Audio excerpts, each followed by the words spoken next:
हरे कृष्णा, राधे राधे। आज हम श्रावण मास मातम्य कथा का 26वां अध्याय सुनेंगे, जिसमें श्रावण अमावस्या को किए जाने वाले वृष पूजन और कुश ग्रहण का विधान है। ईश्वर बोले, हे सनत कुमार, श्रावण मास में अमावस्या के दिन जो करनीय हैं उसको तथा प्रसंगवश जो अन्य बातें मुझे याद आ गई हैं मैं उनको भी आपसे कहता हूँ। पूर्व काल में अनेक प्रकार के महान बल और पराक्रम वाले, जगत का विध्वंस करने वाले और देवताओं का उत्पीड़न करने वाले दुष्ट दैत्यों के साथ मेरे अनेकों युद्ध हुए। मैंने शुभ वृषभ अर्थात नदी पर आरूढ़ होकर संग्राम किए, किंतु महाशक्तिशाली और महाप्रकर्मी उस वृषभ ने मुझको नहीं छोड़ा। अंधकासुर के साथ युद्ध में तो नंदी जी का शरीर भी विदीर्ण हो गया, उनकी त्वचा कट गई, शरीर से रक्त बहने लगा, उनके प्राण मात्र बचे रह गए। फिर भी जब तक उस दुष्ट का संहार नहीं किया तब तक नंदी धैर्य धारण कर मेरा वहन करते रहे। उनकी इस दशा को मैंने जान लिया था। उसके बाद उस अंधक का वध करके मैंने प्रसन्न होकर नंदी से कहा, हे सुव्रत, मैं तुम्हारे इस कृत्य से प्रसन्न हूँ, वर मांगो। तुम्हारे घाव ठीक हो जाएं, तुम बलवान हो जाओ, तुम्हारा पराक्रम और रूप भी पहले जैसा बढ़ जाए। इसके अतिरिक्त भी तुम जो जो वर मांगोगे मैं तुम्हें अवश्य ही दूंगा।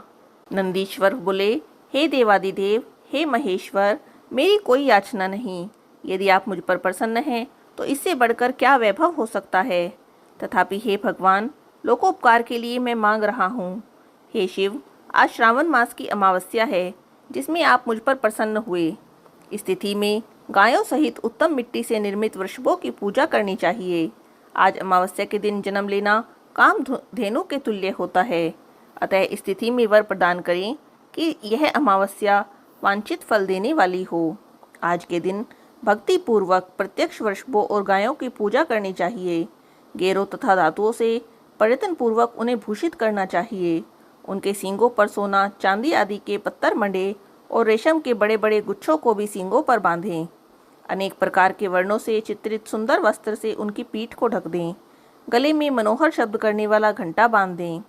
सूर्योदय से लगभग 4 घड़ी बीतने पर गायों को ग्राम से बाहर ले जाकर पुनः साय वेला में ग्राम में प्रवेश कराएं।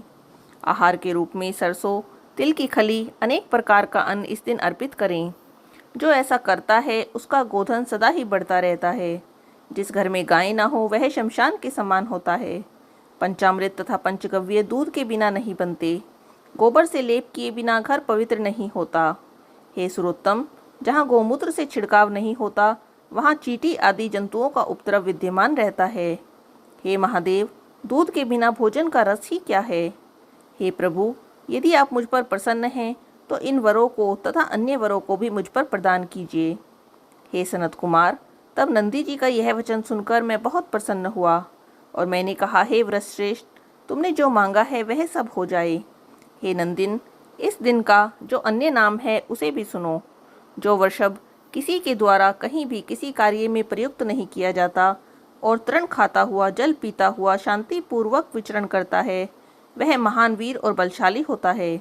उसे पोल कहा जाता है।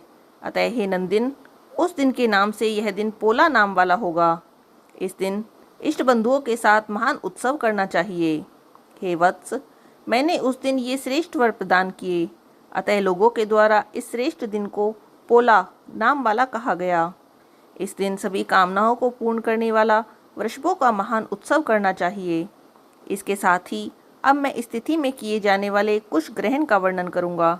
श्रावण मास की अमावस्या के दिन पवित्र होकर कुशों को उखाड़ लाएं। वे कुश सदा ही ताजे होते हैं, उन्हें बार बार प्रयोग में लाना चाहिए। कुश, काश, यव, दूर्वा, उशीर, सकुदक, गेहूँ, व्रीहि, मूंज और बल्लवज, ये 10 दर्भ होते हैं। ब्रह्मा जी के साथ उत्पन्न होने वाले तथा ब्रह्मा जी की इच्छा से प्रकट होने वाले हे दर्भ, मेरे सभी पापों का नाश कीजिए और कल्याणकारक होइए। इस मंत्र का उच्चारण करने के साथ ईशान दशा में मुंह करके हुम फट मंत्र के द्वारा एक ही बार में कुश को उखाड़ लें।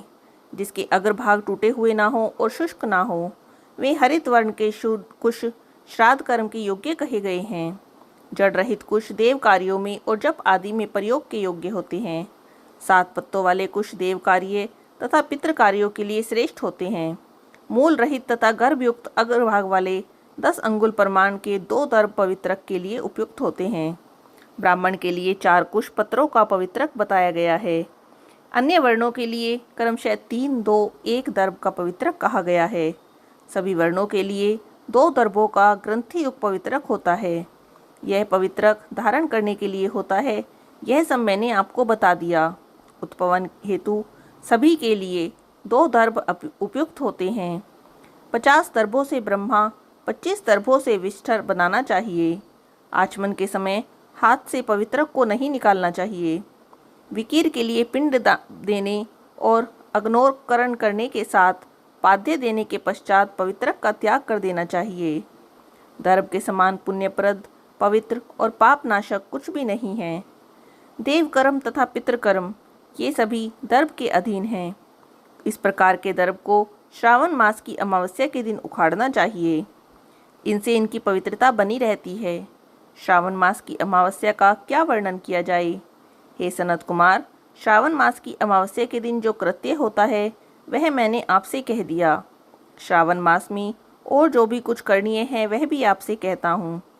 श्री स्कंद पुराण के अंतर्गत ईश्वर सनत कुमार संवाद में श्रावण मास मातम में 26वां अध्याय पूर्ण हुआ। हरे कृष्णा, राधे राधे।